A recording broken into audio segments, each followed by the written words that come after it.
Hi అండి, Srilakshmi fashions. ఈరోజు dresses చూపిస్తున్నాను. ఇవన్నీ సేమ్ ఇదే ప్యాటర్న్ అండి. దీనికి చున్నీ రాలేదు, కానీ దీనికి చున్నీ వచ్చింది. ఇది హ్యాండ్ ప్రింట్. ఒకసారి ఇలా చూపించమ్మా. కానీ ప్యూర్ కాటన్ అండి డ్రెస్సెస్ అయితే. చున్నీకి కూడా హ్యాండ్ ప్రింట్ ఇచ్చాడు. ఇందులో నేను వేసుకున్న వాటిలో ఈ 2 కలర్స్ వచ్చాయి. ఇందులో అయితే ఇంకొక కలర్ కూడా వచ్చింది.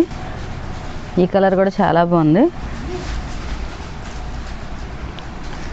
దుప్పట్టా అయితే చాలా బాగుందండి. ఇది కూడా హ్యాండ్ ప్రింట్ వేసారు.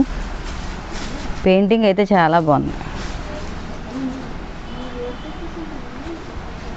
ఇందులో XXL కూడా ఉంది. ఎవరు తొందరగా వచ్చి తీసుకుంటే వాళ్ళకి, లేకపోతే వెళ్ళిపోతాయి. MXL XXL త్వరగా వచ్చి డ్రెస్సెస్ తీసుకోండి, ఎందుకంటే చాలా బాగుంది. ఈ ప్యాటర్న్ అయితే మాత్రం నాకు బాగా నచ్చింది.